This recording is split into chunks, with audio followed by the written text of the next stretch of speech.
Good evening, ladies and gentlemen out there in YouTube land. I am Deleted Scenes, human being, American, and YouTube Ronin. And I would like to welcome you to tonight's episode of Live from Sparkwood in 21. This series chronicles the cult classic television series Twin Peaks, created by David Lynch and Mark Frost. There's been a lot of multimedia surrounding the series, fan films, books, and even a video game. And we are going to be discussing one of the books tonight, Mark Frost's Secret History of Twin Peaks. Joining me on this journey are Superfans Last Call, Troy Pacelli. Hello, hello. Netters Network. Good evening. And Aged Boomer. Hello. Maybe that's gotten old at this point. I don't know. No, actually, I think that's a nice callback.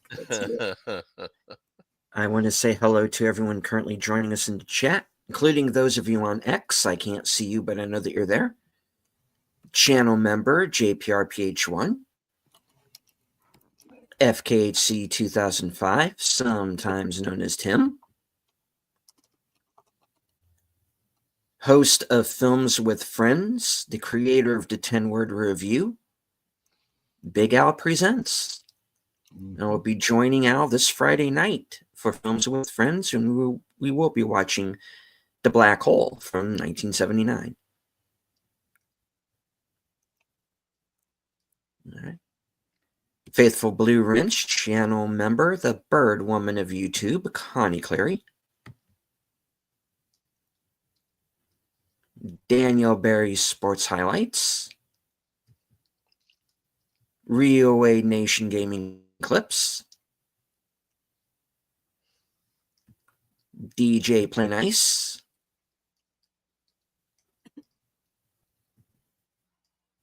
All right. And Mel NYC Reviews. Good to see you. All right. Well, let's get right down to it. This is actually a book that Troy made me aware of. You hadn't known about it before that? It's all your fault. Yeah. I hadn't seen season 3. So at that time, and so I tried to stay away from anything Twin Peaks related. And Troy was saying that after I watched season 3, there were 2 books that I needed to read, and that was the Final Dossier, and of course the book we're going to be discussing tonight. And I am part of the way into it. I've listened to the first couple of hours of the Audible edition, and it does not start in the place I was expecting it to start. It does actually go not just into kind of the fictional history of the show, but actual real life history that you can look up and go into. So I thought it was very interesting. So, Troy, you're the subject matter expert for this evening, so I'm going to let you just jump right in. So I may have kind of oversold the wait to read the books until after season 3 portion of it. We were talking a little bit backstage about spoilers, and I'm like, I realized that there's only one big spoiler, which I'll mention early in my talk about this. But there is not a lot, especially in the Secret History. The Secret History is 10 hours of audio, unabridged. And it doesn't really spoil anything for season 3. It was released before season 3. And then the Final Dossier actually came out after season 3, which kind of does have a bit of a spoiler for season 3. So that one you definitely want to wait until after you've seen season 3 to see the final dossier. But let me jump into this. So, Secret History of Twin Peaks is organized as a dossier with annotations by Special Agent, in quotes, TP, close quotes, who has been assigned by Deputy Director Gordon Cole to discover the identity of the person who compiled the dossier, referred to as the archivist. The dossier contains documents pertaining to the town of Twin Peaks and its inhabitants, particularly Douglas Milford. Milford was the town drunkard until he drifted away from Twin Peaks and eventually joined the Air Force. During this time in the Air Force, he ended up in Roswell, New Mexico, where he was present, for the alleged UFO crash. Following this incident, he was assigned to investigations pertaining to UFO sightings and was eventually put on Project Blue Book. The archivist revealed his identity as Major Briggs, who Milford handpicked as his successor. The dossier ended with a May Day message from Briggs on March 28, 1989, and Agent TP sent her findings to her superiors, signing her name as Tamara Preston. So, at this point, I should note that the Secret History of Twin Peaks was written and released prior to season 3, which also predated the final dossier. As such, our deep dive into the final dossier kind of spoils one of the central mysteries of the Secret History of Twin Peaks, that being the identity of Garland Briggs as the archivist. However, this is also spoiled by season 2, so I'm not too worried, for our own sake. The Secret History also introduces us to Tamara Preston as the agent assigned by Gordon Cole to review the dossier, setting her up in her role as Biggs' successor as the archivist.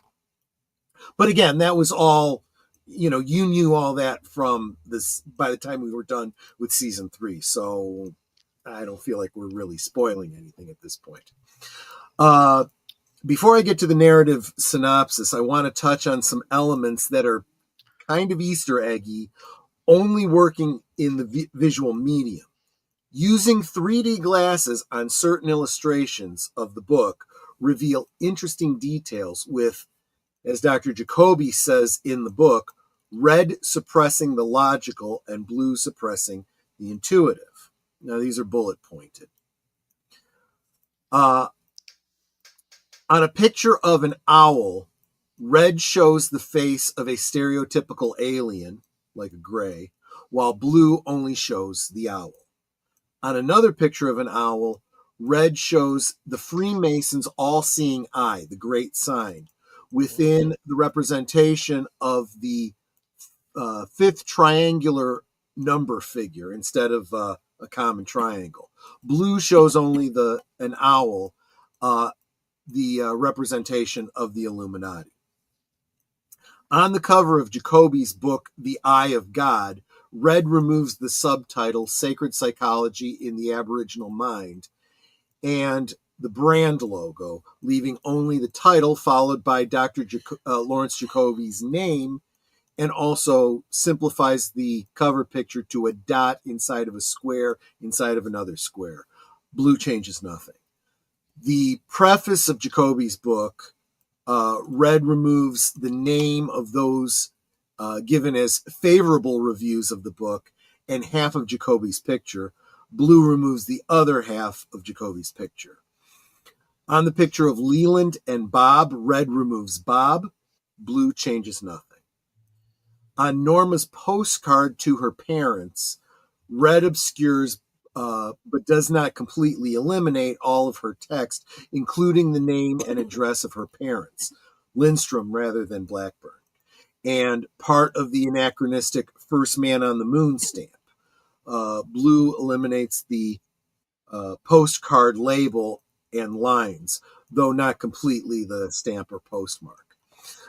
These things that I'm covering are items that I'll talk about, later as we get to these points. Red removes the marginal notes for for TP Tamara Preston, including her verification of facts and the further conclusions she draws, as well as her indications as her identification as Tamara Preston. Now, I should note that that is probably the most important part of Tamara's notes. It really does help if you're getting, because you're going to get into it and you're going to get kind of like, wow, what is fiction, what is real? She comments on the things that are real world, and obviously she's the reader's insert, so the things that she doesn't know about are all the things that are fiction, all the things she's learning, and so on and so forth. But I'll tell you, as you go check out the real, well, we'll get into that. Secret Messages and Oddities. On the picture of the Bookhouse Boys' favorite books, numbered from 1 to 11 by the archivist, using an I instead of a 1. Like everywhere else, he typed this number in his sections of the dossier. The archivist also notes on this page that, in quotes, good literature is a mirror through which we see ourselves more clearly, close quote. If one holds this picture in front of a mirror, the only numbers which are not changed are 1, 8, and 11, or I8 and II. And by taking the first word of each book title, we have Fear the Double. If we were using the number 1 written as a 1, then only 8 would have been reflected. This means that the archivist might have been aware of what happened to Cooper. Point 1. Milford's Buick receipt was, and I'll get to that later in tonight's presentation, was probably typed with the archivist typewriter, as indicated lack of the number 1, which is replaced by an I. Look, anyone who's ever used a typewriter knows that old, analog typewriters didn't have a 1 button because you could use an I in place of 1. So this is not a big secret, but it's useful in this circumstance. It might be indicated that Milford is not the man in black driving a black Buick sedan in the 1940s. To support that, Milford states in his diary after his visit to a military facility by Nixon that his car was parked next to a black sedan. Furthermore, this receipt is not validated by one of Tamara's verifications. The Ghostwood bill of sale was similarly likely forged by the archivist. It might be to indicate that Ghostwood was not actually sold. Furthermore, this document is not validated by Tamara Preston's validations. And finally, Agent Preston doesn't end at least one of her annotations with TP.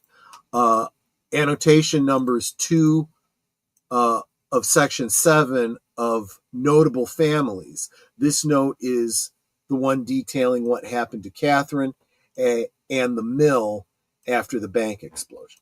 Okay. The narrative of the secret diary, of course, starts out with Cole assigning review of the dossier to TP, whom we already know is Tamara Preston from the final dossier and from season 3. Again, voiced by the late Annie Wershing in the audio version. After Agent Preston describes the appearance and condition of the dossier in very clinical detail, there does seem to be a similarity between the way she describes things and the way Dale Cooper describes things in the first season, of Twin Peaks. And then method and circumstance of its discovery, we begin to examine the contents. It begins with an excerpt from the journal of Captain Meriwether Lewis on a secret expedition called The Corps of Discovery Across the Louisiana Purchase. on orders from President Jefferson. On September 25, 1805, Lewis wrote to Jefferson a letter in which he described a meeting with the Nez Perce chief, Twisted Hair, who provided him with a strange ring, yes, that ring, and a map of the area, later known as Glastonbury Grove. Lewis informed the president of his intention to explore the area charted in the map. Following Lewis's death, Jefferson was informed by Major James Neely, who stated his death had been suicide. However, in the following weeks, he received a letter from Major Gilbert Russell, who described the death as murder. Despite this, another letter from Russell, dated 2 years after, and possibly forged, describes Lewis as having been deranged and that he had attempted suicide multiple times prior to his death. This letter cemented Jefferson's opinion that Lewis committed suicide. There is a dichotomy between the real history and the fictional narrative that includes The Ring, a conspiracy against Lewis and Jefferson by agents of the Illuminati, and how all of these relate to the Twin Peaks narrative. This whole historical account of Lewis and Clark's expedition serves as a framework for the introduction of every kind of Freemason and Illuminati conspiracy theory you can think of. Secret History spends a lot of time on these elements, and there is enough rabbit holes on the internet for you to go down if you want to dig into all of that. I would definitely recommend a channel called the Y Files. They have whole videos on the Illuminati and Freemasonry and a lot of the other topics we're about to get Crab into. cat. And the Crab Cat and Mel's Hole and all of that. Yes. It also ties the Indian history of the environs of Twin Peak to the background and a number of things that Hawks says in the original series, including the nature of the black and white lodges, owls, sky spirits, dweller on the threshold, etc. There is a lot here, and I could never adequately summarize all of it. I should also point out that the Secret History draws a lot from real-world history and weaves it into the fictional Twin Peaks lore in such a way as to make it very difficult to know where one end and the other begins. It's kind of brilliant, and it will cause you to want to research the real history of the figures mentioned. It's also shocking how much of it is actually true and not, in fact, a contrivance of the fictional narrative, although there are some that I will point out as we go. And again, it's to know one from the other, it really helps to have Agent Preston's, linear notes. I further have to note that there's a clash, that this clash between the Illuminati and the Freemasons sounds way too plausible in light of real-world history we've been witnessing in the past decade or so. The postulation that the Illuminati are scheming, enlightenment-based group seeking esoteric knowledge, power, and single world government, while the Freemasons are libertarians struggling to preserve freedom. Before continuing with the history of Twin Peaks itself, Briggs verbalizes an interesting and recurring theme. Quote, "It is impossible to distinguish between mysteries and secrets. Mysteries precede humankind, envelop us and draw us forward into exploration and wonder. Secrets and the work of humankind, a covert and often insidious way to gather, withhold, or to oppose power. Do not confuse the pursuit of one with the manipulation of the other." End quote. He then goes on to report the account of Wayan Chance and his traveling companion, Denver Bob Hobbs, two prospectors whose search for gold led to Owl Cave in 1879. They discovered the petroglyphs and were scared out by an owl. The morning after exploring the cave, Hobbs disappeared, leaving behind all of his belongings. Chance was never heard from again, but his journal was discovered in Spokane's Masonic Temple. A news article editorializes the deforestation of the logging industry moving into the area. The article is clearly from a conservationist slant, but focuses on the industry in Twin Peaks with the narrative about two logging companies on either side of the river, the Packards and the Martells. The Martell Mill was founded by Zebulon, that's a great name, Zebulon Martell in the late 1800s. 3 years later, the Packard sawmill was founded and eventually eclipsed the success of the Martell Mill. By January of 1902, the competing Packard and Martell sawmills had deforested much of the region's hills. In the frenzied drive to outperform one another, the two mills caused a log jam that stretched 7 miles to Whitetail Falls and rendered traffic on the river impassable. The blockade persisted for 2 weeks until, on the night of February 24, 1902, the logjam caught fire and soon spread ashore. The resulting blaze lasted 8 days, destroying 30% of the structures in the foundering town, killing livestock, and taking the lives of 6 residents before it was extinguished by the rain. 2 more residents expired due to complications in the following days, bringing the death toll to 8. It is unclear what started the fire, but according to a report in the contemporary newspaper, possibly the Spokane Spokesman Review, most attributed the fire to a lightning strike by a passing storm. Others claimed it to have been a curse laid by a displaced Native American medicine man, possibly an allusion to some of the history that's discussed earlier in the narrative, while still others claimed they had witnessed, in quotes, columns of fire, close quotes, descending from the sky. At the age of 16 in 1927, Andrew Packard was a Scout First Class in the Boy Scouts of America. In May, he and fellow Scouts Rusty and Theo set out to earn a hiking merit badge whilst supervised by Scoutmaster Dwayne Milford. Upon reaching Glastonbury Grove, Rusty and Theo became lightheaded as dark clouds approached the area. Preparing for a storm, Milford led the boys back to their camp. The storm lasted for several hours, during which Packard went to retrieve knee-high orange sodas Milford had brought for them, and saw lightning strike a nearby Douglas fir. In the flash of lightning, he spotted an extremely tall man looking at him, then vanish into the woods. Initially thinking the man must have been a lumberjack, he returned to camp with the sodas and told the scouts of the man he saw. I'm going to take a drink, not knee-high.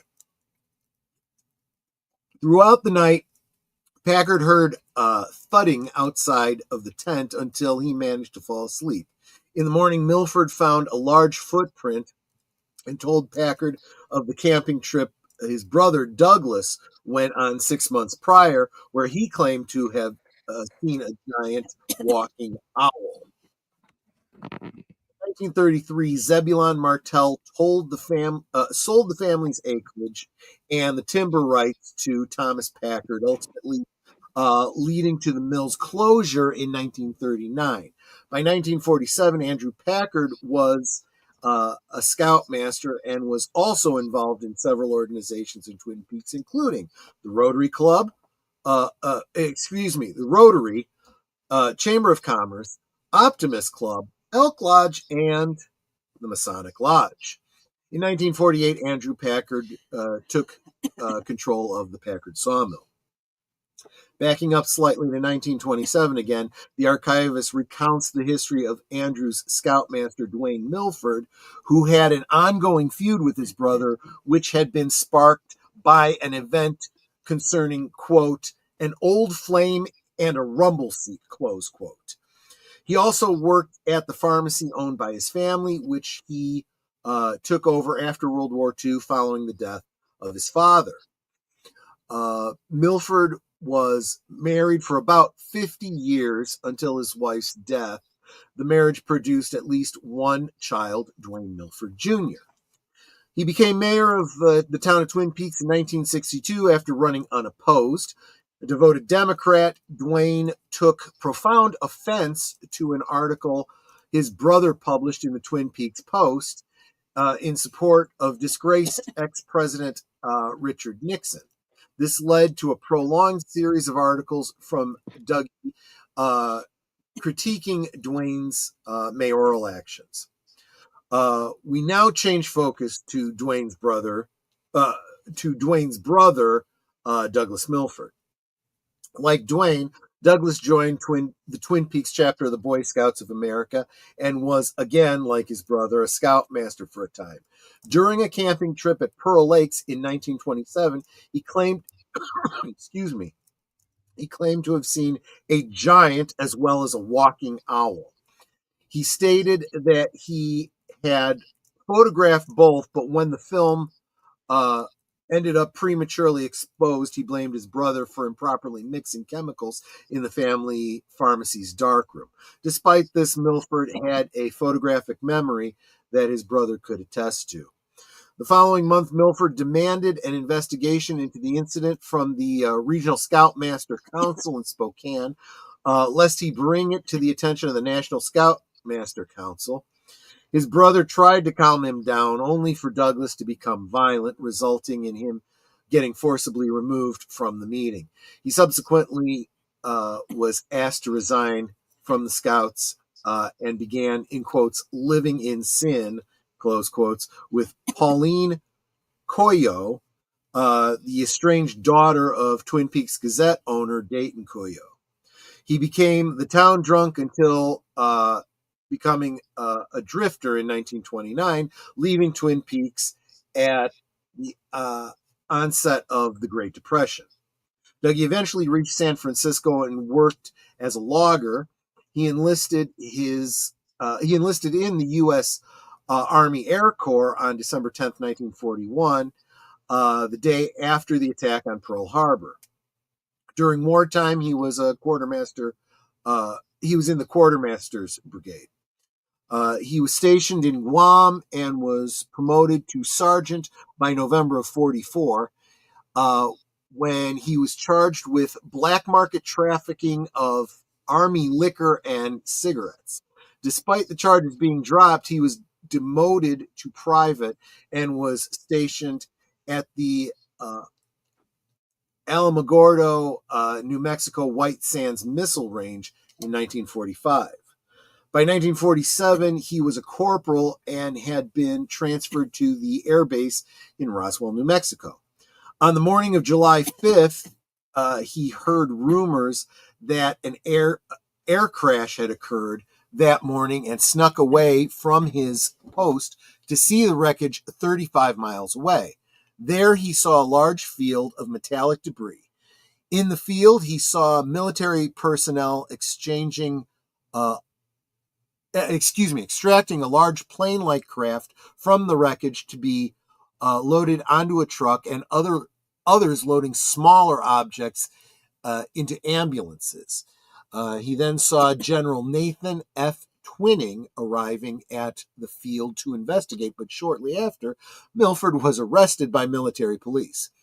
He was interviewed about the incident on July 8 by an Army lieutenant, though eventually requested to speak to the lieutenant's superior officer to discuss a similar experience he had previously had. Following this incident, Colonel Milford was promoted to the grade of major and was assigned to Project Sign.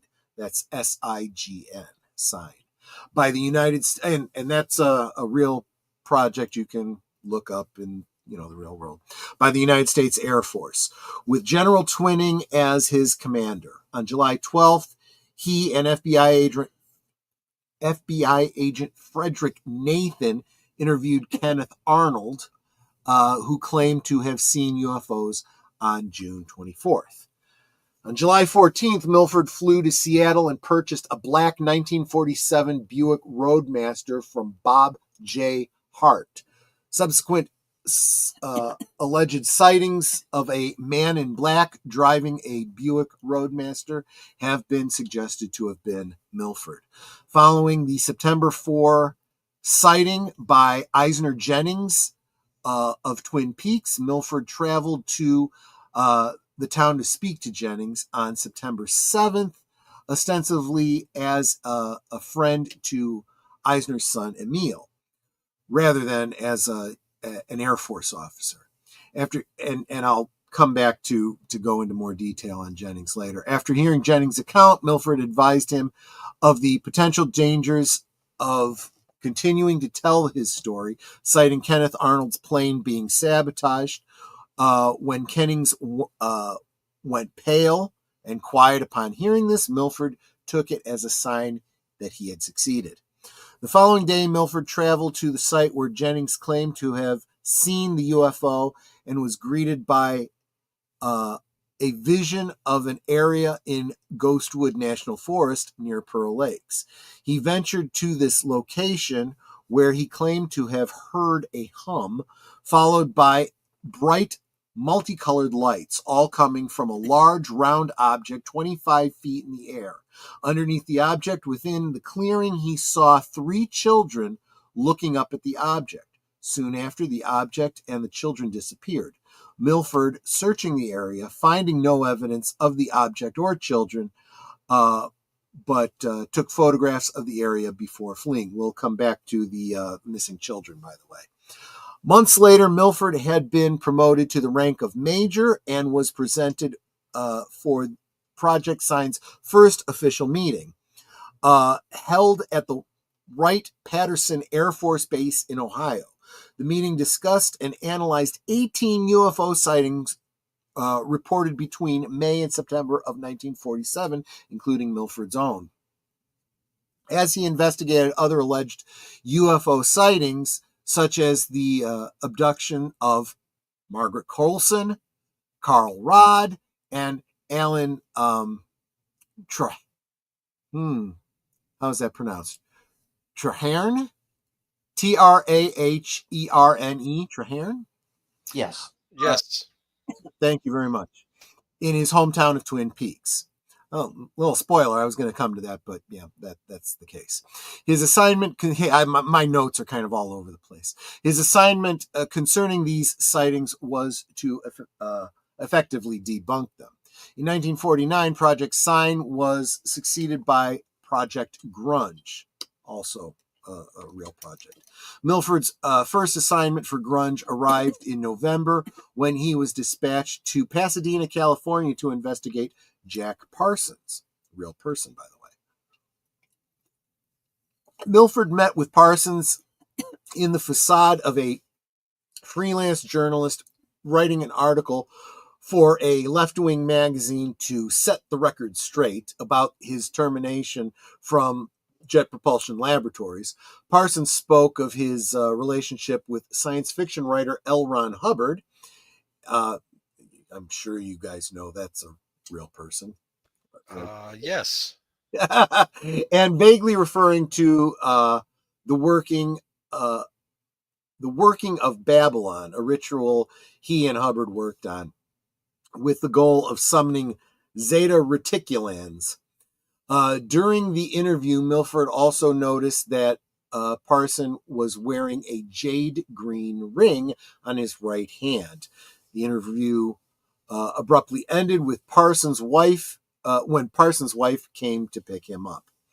After Milford met with a former colleague of Parsons who took him to the Arroyo Seco canyon where Parson used to test rockets and explore, in quotes, the explosive sciences, of both the literal and metaphorical varieties, close quotes, believing they would open up the gate.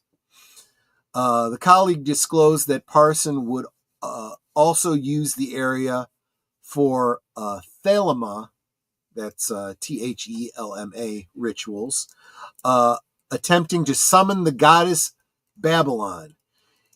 Inquiring about Parson's rituals in New Mexico, he learned that Parson had been attempting to bring across the moon child, and that the incident occurred the weekend before the Roswell incident in 1947.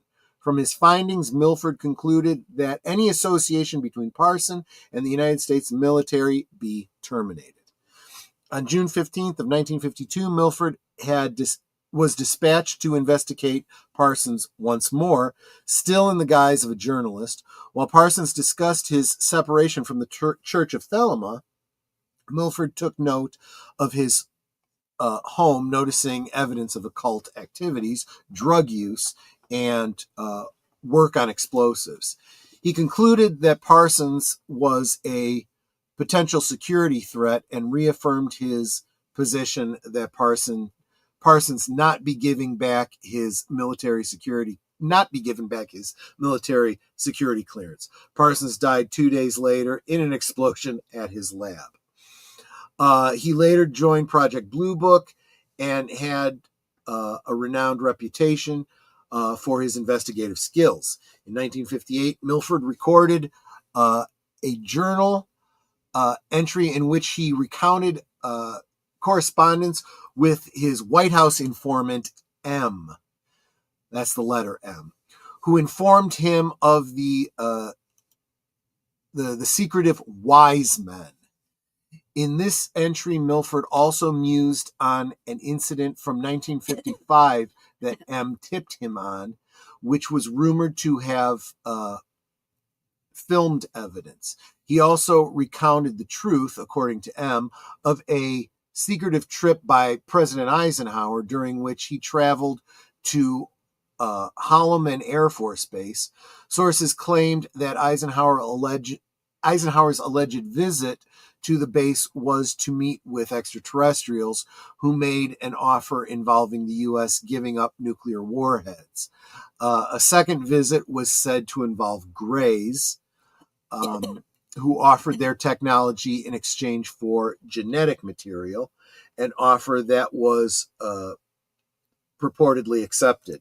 In 1962, he wrote an editorial against his brother, who was running for mayor of Twin Peaks. However, Dwayne won the position, and as he was running unopposed. In 1966, he was promoted to lieutenant colonel and began working under President Richard M. Nixon, who possibly was his informant M.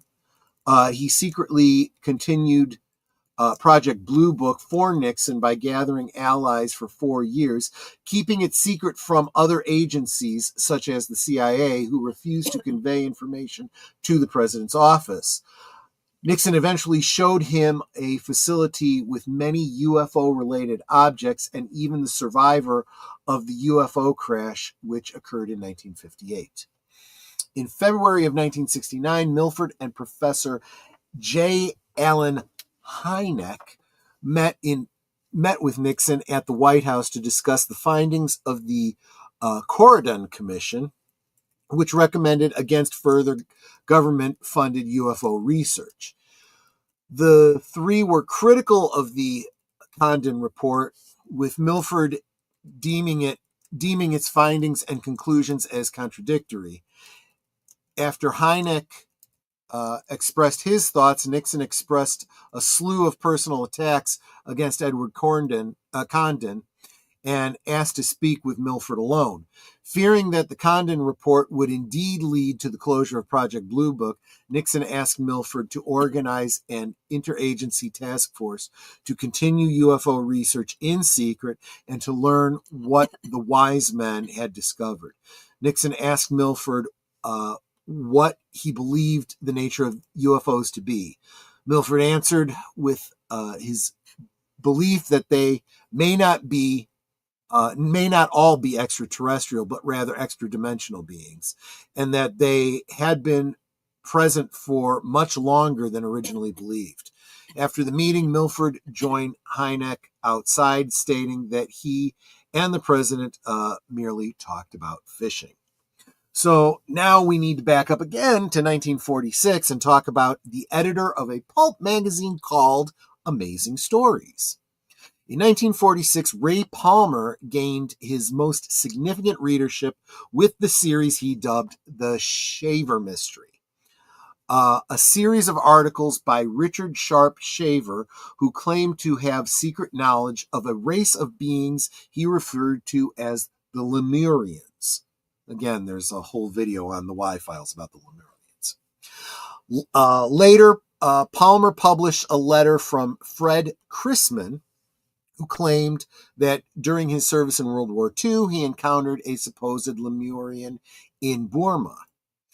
Chrisman and Palmer soon formed a friendship, and the following year, Chrisman informed Palmer of the Maury Island incident, a supposed USO sighting by Harold Dahl, who recovered fragments dropped by the flying object. Chrisman mailed Palmer some of the fragments. Palmer then proposed they meet with Kenneth Arnold, another UFO witness. Palmer offered Arnold $200 to investigate the Maury Island incident and to write an article for Amazing Stories. Soon after, Palmer claimed that he was visited by an intelligence agent who questioned him about the Maury Island incident and Shaver's articles. During the agent's visit, Palmer showed him the fragments before locking them inside a filing cabinet. The following morning, Palmer's office had been ransacked, the fragments among the missing items. I would encourage you to look into these things. You'd be surprised how much of that is actually real. This has nothing to do with Twin Peaks, but I had to include this. Actually real? A lot of it actually was, yes. I don't In know. 1961, DC Comics honored Palmer by making his name the alter ego of the superhero, the Atom, which is where I know the name Ray Palmer from. Now, I'm going to gloss over what amounts to a deep dive into real-world UFO conspiracies. I've kind of already covered way too much of it. Obviously, this all relates to Project Blue Book, but the secret history narrative about Dahl and Arnold culminate in one of the first references to the Men in Black. And Tamara points out, as I mentioned earlier, that this MIB might have been Douglas Milford. But I'd encourage enthusiasts to look into the real-world conspiracy theory material related to Dahl, Arnold, Fred Chrisman, and, of course, Project Sign and Project Blue Book. One note on the topic that the archivists make is that an alternate theory about UFOs, metal fragments, and such might have to do with the government covering up advanced aircrafts resulting from Project Paperclip, and that the whole Roswell incident might have been a crash by one of those Skunk Works crafts, possibly carrying nuclear waste from the Manhattan Project to a secret storage facility on former Nez Perce lands. Also, in relationship to Project Paperclip, the archivist mentions that some former German engineers escaped to Argentina, possibly a connection to Jeffries' later investigations. This is my speculation, not the archivist's or Tamara Preston's. The dossier then goes into a discussion on sightings and disappearances around Twin Peaks. At or around dusk on September 4th, 1947, Einar Jennings, the father of Emil Jennings and grandfather of Hank Jennings, was out walking his dog along the hiking trail near Sparkwood and Highway 21 when he spotted a strange silvery object in the sky being chased by an Air Force fighter for about 30 seconds before the object quickly flew straight upward and disappeared into the clouds, and the fighter jet withdrew to the south. towards the nearby Fairchild Air Force Base. Shortly thereafter, Jennings relayed his experience to Robert Jacoby, a local reporter for the Twin Peaks Gazette.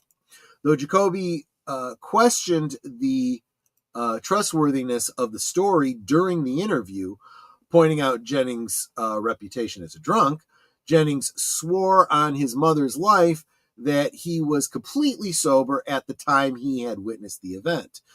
The story of Jennings' encounter was then published in the newspaper on September 6th. Jennings was shortly thereafter contacted by Douglas Milford, who arranged a meeting with him on September 7th at a local bar to discuss his unusual experience. Unbeknownst to Jennings, who only knew Milford as an old friend of his son, Emil, Milford was in reality a secret agent acting on behalf of the U.S. government, and his true agenda was to make him keep quiet about the experience. After questioning Jennings about the details of the experience, Milford, expressing friendly concern, cautioned Jennings about what had happened to the other people who had publicly shared stories about their sightings of the UFOs, namely that they had been shadowed by and threatened by mysterious visitors, and that attempts had even been made on their lives. When Jennings turned pale and quiet after hearing this, Milford took it as a sign that he had accomplished his mission. The archivist declares that this incident is a reference to the so-called Gorman dogfight listed in Project Sign as Incident 17. I believe this is a fictionalized version of a real-world incident that occurred on the 1st of October, 1948, in the skies over Fargo, North Dakota. Also, as an aside, based on the description from Sparkwood and 21, there's no way with the tree cover he would have been able to see the things he said he saw. I kind of mapped it out. Just saying. Anyway, a Gazette staff writer named Robert Jacoby, Lawrence's brother, wrote an article published 12 September 1947. 3 elementary school children, 2 boys and a girl, went missing for 3 days near Pearl Lakes. While not named in the article, the archivist believes the girl to have been Margaret Colson, and of course I did mention who the other 2 were earlier. And there you go. That gets us not quite halfway through the book, but my gosh, that's a lot of material right there. I want to take a break. I want to give you guys a chance to comment. I want to address that comment Geek Flag made about Flappy thought he had seen just some shrooms. He was not aware he was taking shrooms at the time. They were given to him in a tea by some hippie chick. Okay, he thought it was a tea. These things do happen.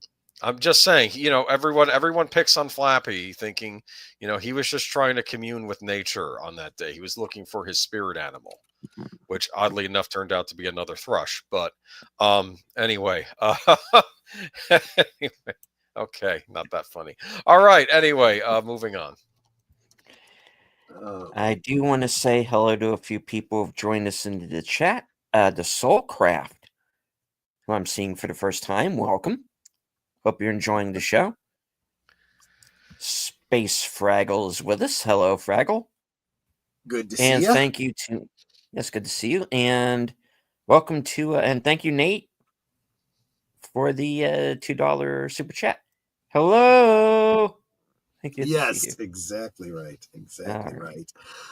So I did mention the Church of Thelema or Thelema. I'm not entirely certain how that's pronounced. That's a whole deep dive in and of itself. That's the Church of Aleister Crowley. That's going to come up a lot more in part 2. That's been in the news. Have you heard of that? I've done a lot of research on it, yes, but I hadn't heard it recently. Okay. No. What's going on recently with it? They're restoring it. Interesting. They're restoring his, I guess his church or whatever over in England. I heard. This is the kind of thing that I was getting at when I was talking about how, as I'm reading this, and this was what year was this that this came out? This was 2016.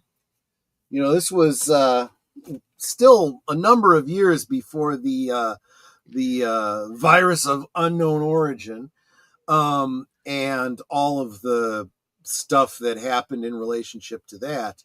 But there's been a lot in the news. I didn't know about the restoration of the Church of Thelema, but been a lot of the Bohemian Grove talk, and the secret societies, and former presidents involved in let's say ritualistic activities and all kinds of things. And I'm reading this, and I'm reading about the Freemasons, and I'm reading about the Illuminati, and the Illuminati being involved in a unified world government, under their auspices, and the Freemasons being a bunch of libertarians fighting against it and everything. And I'm like, this is just too real world for me. I mean, I used to be able to take these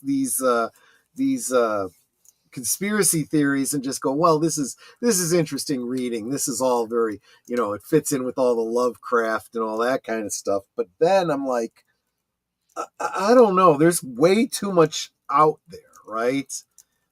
And you start hearing about, what happens at Bohemian Grove and all this other kind of stuff. And it's easy to just say, well, this is, a rich white guy's club, where they just do weird stuff and have orgies and stuff. But I don't know, man. I mean, I just don't know. There's just, truth is stranger than fiction, they say, right? Yeah, as I said at the beginning, there is some true life history that ties into this book, and it is. Well, yeah. And I'm sure there's going to be much more in the latter part. But I tell you, man, this it's not just the secret history of Twin Peaks. It's almost the secret history of the Pacific Northwest at the same time. Kind of, yeah. There's a lot there. On the one hand, I'm tempted to say, okay, well, they're getting too much into this Native American stuff. He's got an agenda here. But then I also realize, they touched on a lot of Native American beliefs and stuff and wove that into the lore of Twin Peaks. And I don't even think they did enough of it. I think that this does a service to the lore by digging into it a little bit more than we got in the TV show. There is a temptation to say, well, we know that as of the filming of season 3, and this came out before season 3, David Lynch had not read this book, so he didn't really know what was in it. One could argue that most of this is from, I mean, obviously it's the byline is Mark Frost. How much he drew from, what was filmed in and written in Twin Peaks already, how much he got by talking to David behind the scenes, we don't know. Again, a lot of these straightforward narrative elements do tend to come from Mark Frost. The real trippy dippy type stuff does tend to come from Lynch. And I do feel that I was going to say that I do feel that Frost is the one that weaves the two together in a more or less seamless way. But I think David Lynch does too. I think he has he's a general idea guy. He knows about esoteric stuff. He knows about history, and he draws on those things as he weaves his mythology. But maybe some of the nitty gritty details he leaves to Frost. I'm thinking. But yes, and thank you so much for what you said, JPRPH1. He said that was wonderful. Thanks for the effort, Troy. Yeah, I put a lot of effort into it. Like I said, the nightmare of trying to listen to this on the trip down to Orlando, where that just didn't work. And then I'm listening to it again this past week, and I'm finding it to be a lot like the show and the movie and whatnot. The more you revisit it, the more you get out of it, and then something will jog your memory about something else. Like I said, that Argentina thing with Project Paperclip, I'm like, it can't be a coincidence that they would bring that up. Yes, we know that some of the escaping German National Socialists went to Argentina, and because of Project Paperclip, we know a lot of their engineers came to the United States. But to point that out in the book, I don't think was. And Nate says he hopes you're feeling better, Netter. Oh, thank you. But yeah, so I can't help but think that there's got to be something there. The references to trying to call up the goddess of Babylon and using explosives and rituals to do it, that very clearly ties into the nuclear testing that we see in season 3 and the release of Zhao Day. So I think that one's pretty obvious. That would have been a spoiler if we hadn't already seen season 3.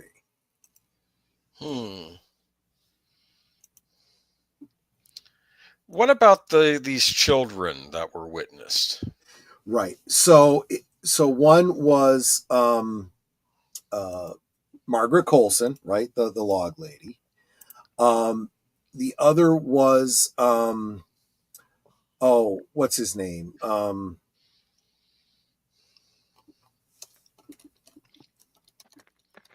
Give me a second. Carl Rod. You remember him from the what's it called? The trailer park? Yeah. Harry Dean Stanton, right. He mentions in Fire Walk with Me, he said, I've been places. I prefer to just stay around. Mm-hmm. And it was always speculated that at some point he, had a disappearance. He went someplace, just like we saw Garland Briggs do, just like we've seen Dale Cooper do, Jeffries. Who is that the character Chris Isaac played that disappeared in Chet Desmond. Desmond disappeared, right. So we assumed that something similar happened with Carl Rod, and it really does appear that Carl Rod and Margaret Coulson. Here's my question, though, when it comes to Desmond. Mm-hmm. Now, I had always assumed, since he was looking around the trailer of the corrupt deputy, Cliff, who is eventually killed by Bobby. Spoiler alert. Right. I always assumed that Cliff got the drop on him. But what is he reaching for? The Jade Ring. Yeah. Now I'm starting to wonder, maybe Cliff didn't kill him. Maybe he just went off someplace else, to some other place, some other time. That does seem to be the implication, though we never get a resolution on that. There's nothing in season 3 about it. No. And of course, Fire Walk with Me was released after season 2, so where would we see anything else about Chet?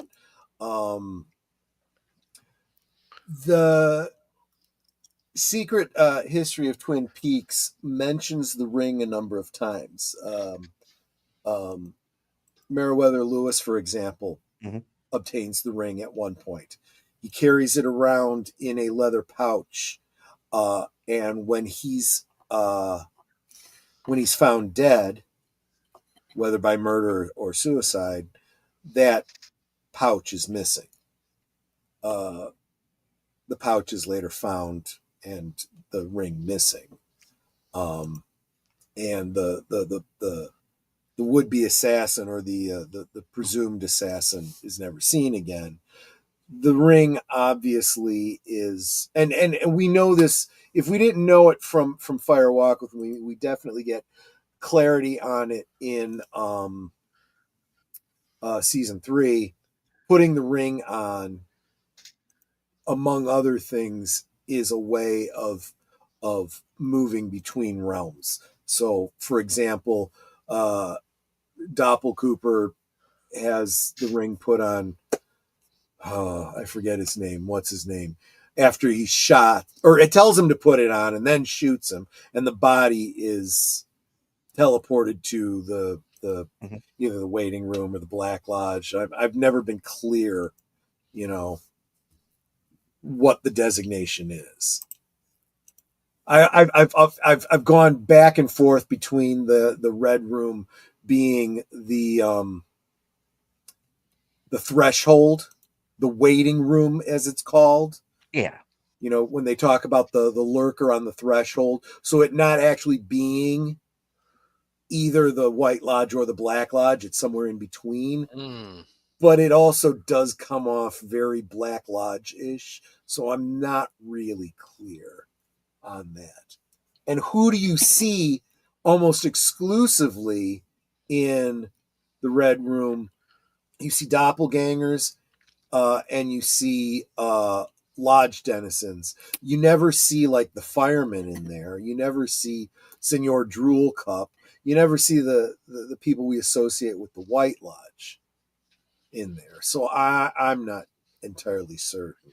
It's an interesting name. The Senor Drool Cup? Yes. Yes. Well, that was, what's his name? That was Albert's name for him. Yeah, Albert, right. But, so yeah. That's a bit of a deep... Did I end up going beyond where you had listened to... Yes. Yes, you had. Okay. Well, that's fine. It's probably fine, because this gives you an opportunity to pay close attention to certain details as you're looking into them. And I do apologize. I know my notes kind of went all over the place. I'd make a note about something, and then I'd go back, and then I'd come back to that point. I was doing the best I could, because the dossier actually does kind of jump around a bit too, and goes back over elements that were mentioned earlier and so forth. But what is kind of neat is we are seeing, and again, it's not a big part of the narrative. The bigger part of the narrative is a lot of real world stuff, but the history of the families of Twin Peaks and the relationships between them. Next week, for sure, I'll get into more of Dr. Jacoby and his brother, the writer. Some very interesting stuff there. Again, I did mention how, as you go through the book, I'm looking at it right now, you'll notice that there is a lot of red writing and red elements. I mean, most of the pictures are black and white, but there are red and blue tintings that if you wear a pair of 3D glasses and use one eye and then use the other, you see two different things. Now, on the audio CD, the last disc has a PDF file with those pictures Very to cool. look at as well. But some of them are different. Some of them are different in the audio version than they are in the printed version, and there may actually be some clues and meaning within those differences as well. I'll leave that up to you guys as you do your own investigation. Okay. And Geek Flag with Nate Knows says, who here has had an unexplained experience? I've definitely had a couple. One actually happened around Halloween, and I was very young.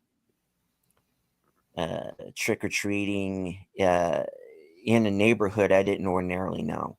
Mhm. My parents took me. My mom took me, and bunch of kids, bunch of parents. And this could have just been overactive imagination on my part.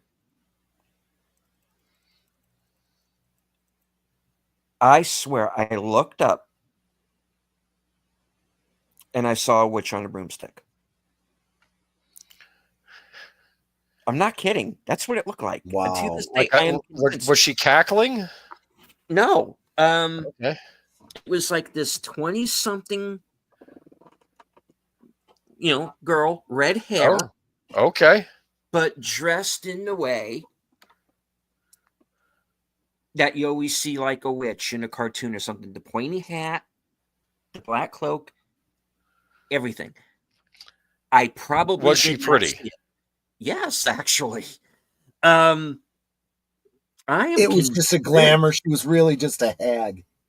Maybe, but I am to this day convinced I saw that. Now, the other one is even a little kind of weirder in a way, because it wasn't just me. I had a teacher in school whose father was dying. So, of course, she left to go to see him. Mm. And one day I'm sitting in class, they're all there. I just had this feeling, this bad feeling, something was wrong. And I'm not somebody who is given to passing notes around in class, but I did that day. I wrote a note. Do you feel like something is wrong? And that note went all the way around the room. And everybody, yes, yes, yes, all the way down the page. We found out that around the time I started having that feeling was when that man died. Wow. I don't know how I knew it, why I knew it, how any of us knew it, but we did. How do you explain that? I got no explanation for it. Those are my two. I don't have anything in terms of like cryptids or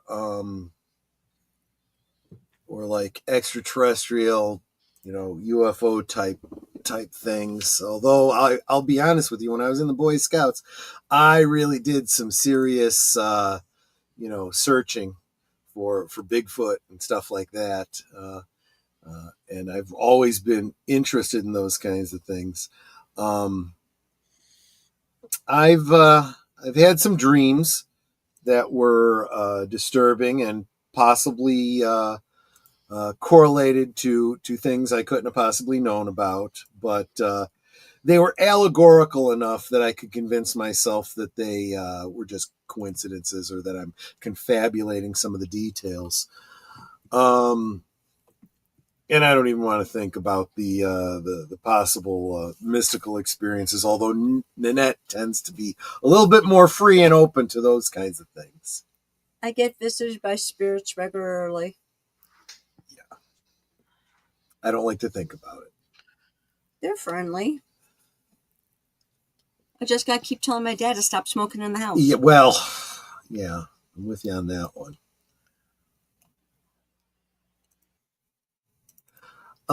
Welcome. And if we didn't say hi to you earlier, Slasher Fred. Hello, Slasher Fred. I think that what Twin Peaks is such a very suspenseful show is how during the first season it was a murder mystery because it was focused on the murder of Laura Palmer. That is a big part of the less fanciful and far more dramatic elements of the story, right?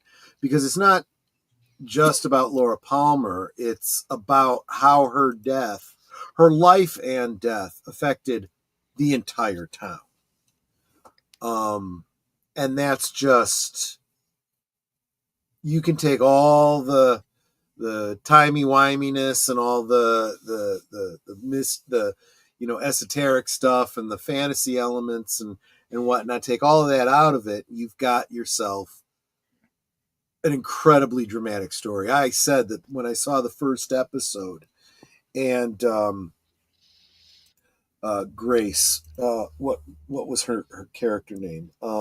Sarah, yes. When she is on the phone and realizes he hasn't even been told yet. She just knows that Laura's dead, and she starts to scream. It is just so real and so heart-wrenching. I said I was captured right there. I got a chance to tell Grace that directly. I said, you personally are the reason that I continued watching Twin Peaks after the first episode and why I'm here now, meaning at that fest that I met her at.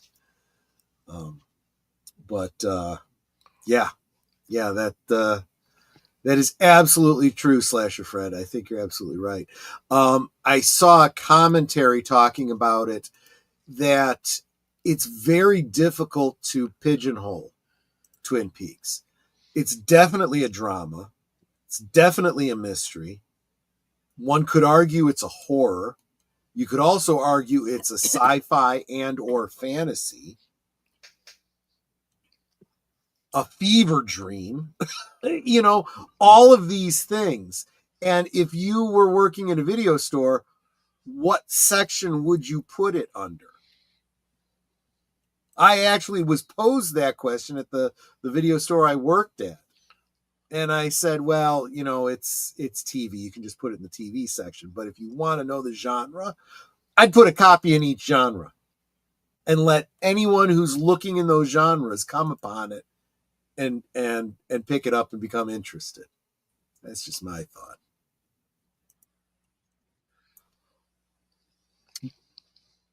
JP, behave yourself. We will know more on it. No. Yeah.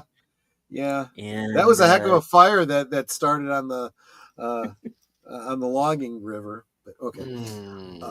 I myself have had many unexplained experiences. I mean, I grew up, in a haunted house. That's what he meant. Oh, okay. I was gonna say that's a bit of a typo there. Hey.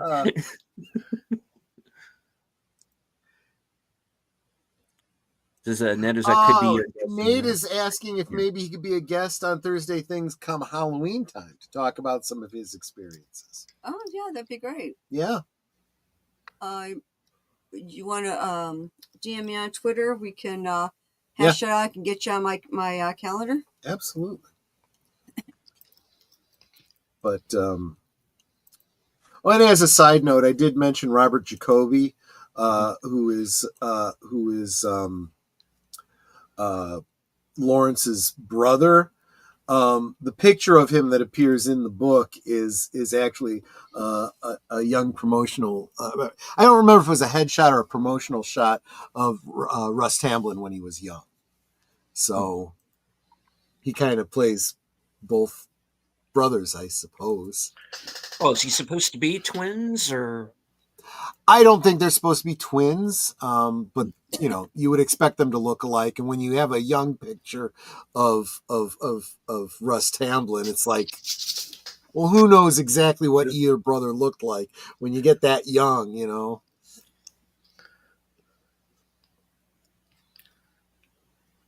I did also want to make a quick mention of the voice actors. I did, of course, do a send up for Annie Wershing, who played reprised her role of, well, I guess she's reprising her role in the Final Dossier, but this was she played Tamara Preston in both. Of course, Russ Tamblyn does the voice of Lawrence Jacoby. Kyle MacLachlan plays, this is interesting, he does the voice of both Dale Cooper and Sheriff Harry S. Truman. Really? Yes. James Morrison does the voice of Major Garland Briggs, and he does it very well. Yeah, I could close my eyes and almost imagine that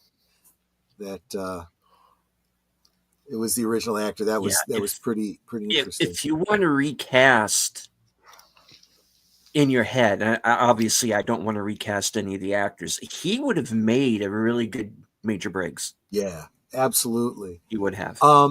A voice actor by the name of Robert Nepper was Captain Charles Erskine Wood, Douglas Milford, and a really good Jackie Gleason.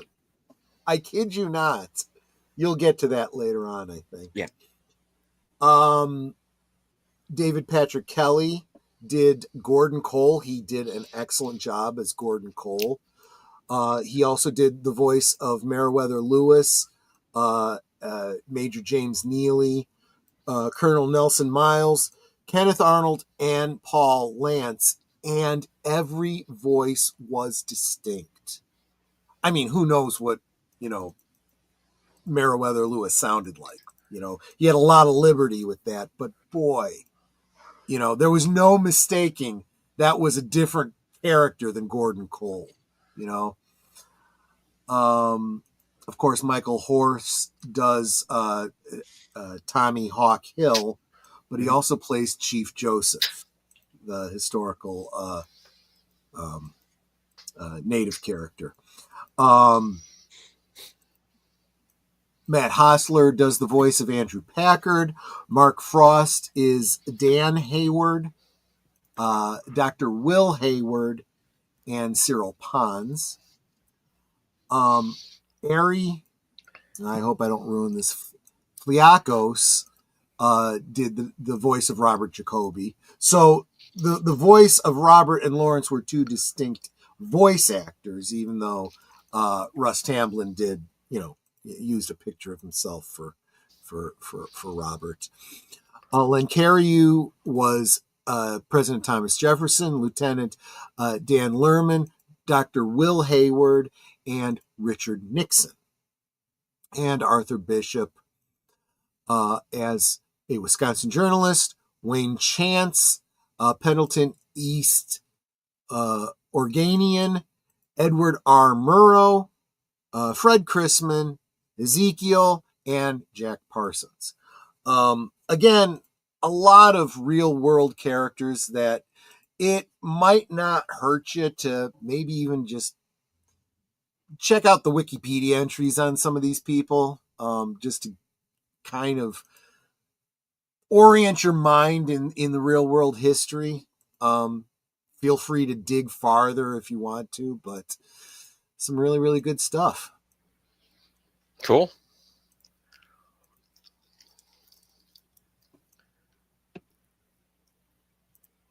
And we still have half a book to go. Yeah, Yes, yeah, we do. exactly. Half a book. Yeah, there's quite a bit. I can see where his bookmark is, and he's got a lot left to go through. Do you have little you have highlights in the book or little tab things poking out? No, I don't like to write in books. I do completely separate notebook, and I'm filling up a notebook with all of my. I mean, there's also discrepancies that we could go through. Some of them are insignificant. Some of them I think are intentional. Like, for example, according to the Secret Diary of Laura Palmer, the log lady's husband died by, and I'm getting ahead of myself here. This is from later in the book. We'll cover this either next week or if we go 3, the week after. The log lady's husband died by having fallen face first into hot coals and burning to death. The Secret History of Twin Peaks states that Sam Lanterman fell into a burning ravine during a fire. But since the article in the Secret History of Twin Peaks does not actually declare Sam's cause of death, it is possible that when Sam fell into the burning ravine, he fell into hot coals and was burned to death. So that may not actually be a discrepancy. In the Secret History of Twin Peaks, Jacoby states that Laura began seeing him 6 months before her death, when the Secret Diary of Laura Palmer states that she began seeing him over a year prior. Again, I'm not entirely certain that constitutes a real discrepancy. It could just be the difference between how the two people remember it. I would be more inclined to believe Laura's account of it, specifically because she's writing in a diary on a day-by-day basis. I also think that Jacoby has reason to obscure some of his history with Laura. So, I'd keep that in mind. I mentioned before, although we didn't dig into it because I knew we'd be getting into this book, which covers a lot meatier elements, the Access Guide to Twin Peaks. So some of these are really nitpicky, but you know how I am. In the Access Guide to Twin Peaks, the football team photo seems to show enough players for a regular 11-player team, but in Secret History, the plaque and depiction shows a 7-player squad. Again, there's plausible reasons for why that could be the case. The guide states that Coach Bobo Hobson was never caught on camera, fearing that it would take his soul. But the dossier has a picture of him in the Twin Peaks Gazette, in a Twin Peaks Gazette article. Again, I could see that being an account in the real world, not measuring up with something I've seen. I don't know. People say things and then do other things. In the Access Guide, Harry's team number is number 10, Ed's is number 60, Hank's is number 81, and Stan Lealis is number 80. But in the dossier, Hank is 45, Ed is 65, and Hank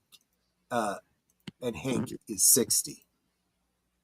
The Access Guide states the Martells arrived in Twin Peaks after the Packards, but the Secret History states the opposite. The guide is produced by Richard Saul Werman, who is a good friend of Andrew Packard. Thus, he may have written it this way to favor his friend's family. Yeah, that's how pedantic some of this gets. In the Secret History, Pete's father is named Ursel, whose father is named Zebulon. But in the Access Guide, Pete's father's name is Neelith, whose father's name is Rudolph. In the Access Guide, yeah, I know. In the Access Guide, Peter's father is the one who sells the Martell mill to the Packards 1 week before dying of indigestion. In Secret History, it's Pete's grandfather selling to Andrew's father on his deathbed. Again, these kinds of things, I'm like, we have real history that has these kinds of discrepancies, depending on where you're reading it. So I am not really seeing big problems with these kinds of details. In the Access Guide, Andrew and Catherine's father is named Ezekiel. In the Secret History, his name is Thomas. In the Access Guide, Harry is stated to be the son of a mill worker named Boyd Truman. In the Secret History, it is said that he is the son of Sheriff Frederick Truman. In the Access Guide, Hank is said to be the son of a Zuni shaman. In Secret History, he is stated to be full-blood Nez Perce son of a mill worker. And I'm not entirely certain those things are mutually exclusive. I could totally see a Nez Perce mill worker being a Zuni shaman. It is possible. In the Access Guide, Frank and Jerry are not seen in the roster of the Twin Peaks High School Steeplejacks football team in 1968, and the student manager is Herb Frederick instead of Ben. In the Axis Guide in 1968, Steeplejacks never lost a game, including the last one against the Kettle Falls Cougars. In the Secret History in 1968, Lumberjacks lost in their final game, which was against the Kettle Falls Cougars. I think that is misinformation, either by the Steeplejacks or the Cougars. I'm not sure which. And that's just a small list. And welcome, the Bosco Scenario. Thank you so much for stopping in. Artist is with us as well. And the Soulcraft. Knights of the Golden Circle, yes. See, there's somebody who knows his well, let's just call it his lore. Lore? Yeah. Like Dada's brother. Yeah. Yeah. But I would say that there's a number of reasons for discrepancies. One could just be mistakes in the research by Mark Frost. Others could be, like I said, very intentional. They don't matter, just like in the real world. There's discrepancies and uncertainties about historic figures and history and the course of events. But there is a third possibility, and that is that some of these are intentional errors, in quotes, to reflect changes in history because of the timey-wiminess of the story, right? We know, for example, that Dale goes back in time to try to rescue Laura, and in so doing, she becomes a missing person rather than a murder victim. We have no idea how many events in history have been changed because of the denizens of Twin Peaks and the surrounding environs traveling around through time, some of which we see in the show, some of which we don't, but is definitely implied, right? It is. I am more certain than not that Agent Jeffries has been doing a lot of time traveling.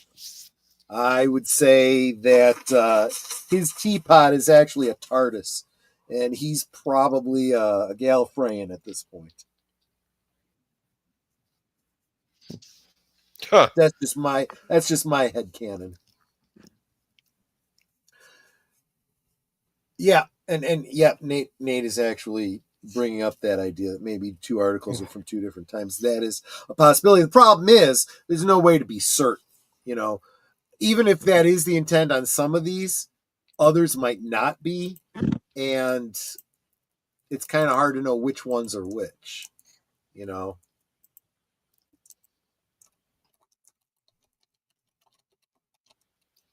So I don't know if anyone has ever read or ever heard of a series of 3 books in the Illuminatus trilogy by Robert Shea and Robert Anton Wilson.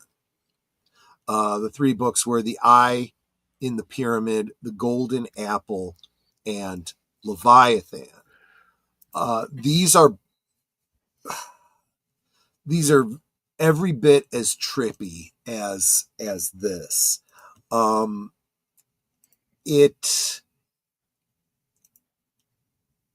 I have to believe that some of Lynch's writings and whatnot had to have been inspired by this. I think most Lovecraft enthusiasts and most conspiracy enthusiasts have read this trilogy. And what's interesting about these books is that it is said that some of the story is fictional, some of it is real, and some of it is purposeful misdirection.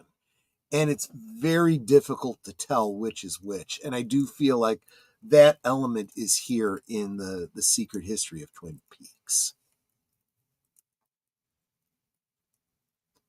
I would almost argue, if you are getting ready to do a deep dive into conspiracy theories and whatnot, you might want to try out this Illuminatus trilogy.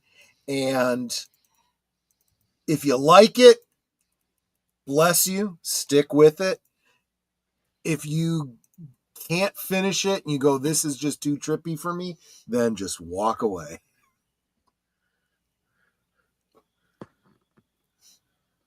It's some pretty weird stuff. Okay.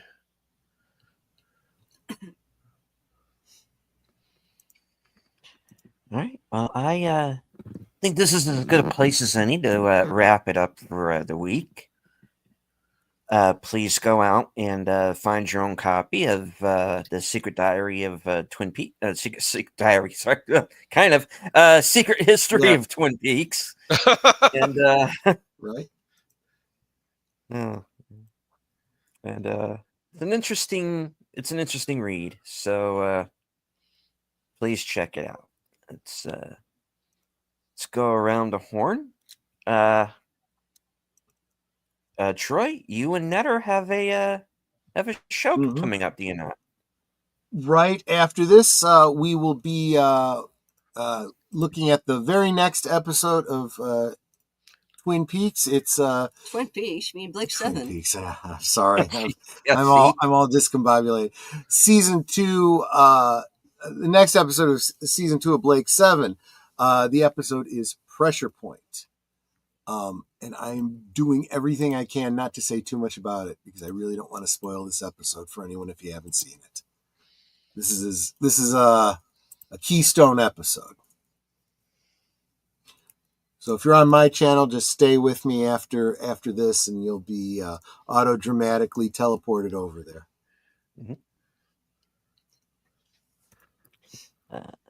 Anything else coming up? Yeah, mine, same thing. Oh, You'll be automatically exactly.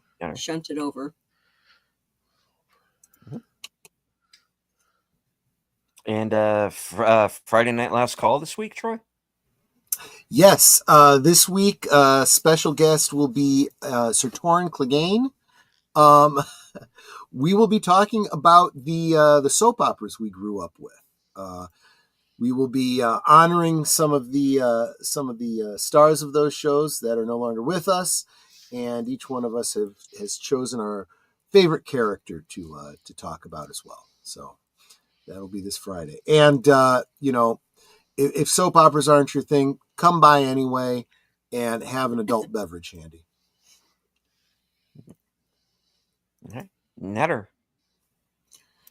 Well, let's see. After this, I will be with Troy on his channel for another exciting episode of Blake 7. Thursday, I don't have a guest, so it's just going to be me and Troy. Wait, I'm the guest. Oh, right. I forgot. We do have a guest. I got to make sure I put you on my... There you go. Okay. My special guest will be H. Boomer. There you go. And we're going to be talking about meeting him live in person. I'm going to give you a spoiler. He doesn't really drive a tractor. Let's see. And then Friday, of course, I'll be hosting on Last Call. Saturday, we will be having a rewatch of the movie Firefox. So that's exciting. And I guess that's it for me. Nice. All right, Boomer. Like Natter said, be on their Thursday, special guest Thursday things, be on Last Call with Troy Pacelli and Torrin Clegane. And then Sunday, Geeky Geezers, we'll be talking about a probable exit of a certain head of a major Hollywood studio that everyone is talking about. Plus, a television adaptation of my favorite horror movie is apparently in the works. So I will be talking about that for good old days. And also, another rumor that Tony Hawk might be returning to video games again. That's also floating around. So yeah. That's it. All righty. Gets on back around to me. Thursday, if all goes as planned, I'll be joining Outlaw Bill for Action Theater. This week's movie will be Hard Rain from 1998. Morgan Freeman, Christian Slater, Minnie Driver, and Randy Quaid. So check that out. Of course, later on that night will be coming attractions. And we find out what I'm going to be up to for the next week, including my next appearance on Films with Friends. So I'll be joining Big Al Presents this Friday at 8 o'clock. And this week's movie is The Black Hole from 1979. Unscripted will return. It'll be episode 100. And I'm thinking I might do a post-Oscars autopsy show. So stay tuned and find out what's coming up next. All right. I do, of course, want to thank everybody who's following along on X. I can't see you, but I know that you're there. Thank everybody who is here with us in the chat. Thank you for the super chats, Nate, as well as, of course, JPRPH1, Connie Cleary, Curtis Selby. Let's see. Basca Scenario, Slasher Fred, DJ Plain Ice, Space Fraggle, Soulcraft, Mel NYC Reviews, and let's see.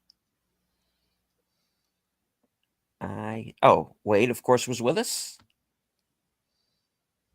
And of course, Tim, FKHC 2005. I think that was everybody. If I missed you, I do apologize. All right.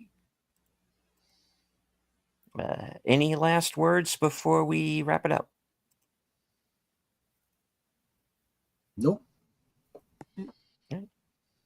Netter, would you like to take us out with your closing? Sure. You all know what I always say. We can talk amongst ourselves. And we do. But it's more fun when you guys are joining us in the chat. And you're dropping the comments, questions, trivia, being goofy, whatever it may be. And it doesn't feel like we're separated by miles or continents in some cases. It just feels like we're all hanging out in our family room. We're passing the popcorn and having a great time. And you guys, you know you're not just our friends. You're family. So deal with it. I mean, we really do love you guys, and we appreciate you so very much. And you can be anywhere, and you're here. So thank you for being here. Thank you for the many ways that you support us and our channels. You guys are Osmo. I say this all the time, that we don't do this for us. We do this for you. And I'm so very happy and grateful that y'all keep coming back, because we must be doing something right. So thank you again for being here. Thank you for supporting us. Thank you for encouraging us. And until next time, which will be shortly, if you stay right here, you'll be redirected to Troy's channel for Blake 7. Good night and God bless. And once again, thank everybody for joining us here, both watching live and on the replay. Please subscribe to my fellow panelists. If you are already subscribed, please make sure that you are, because YouTube likes to unsubscribe you without your permission. So please check that. Stay until the end of the show. If you're on my channel, you will be redirected to Troy's channel for Blake 7.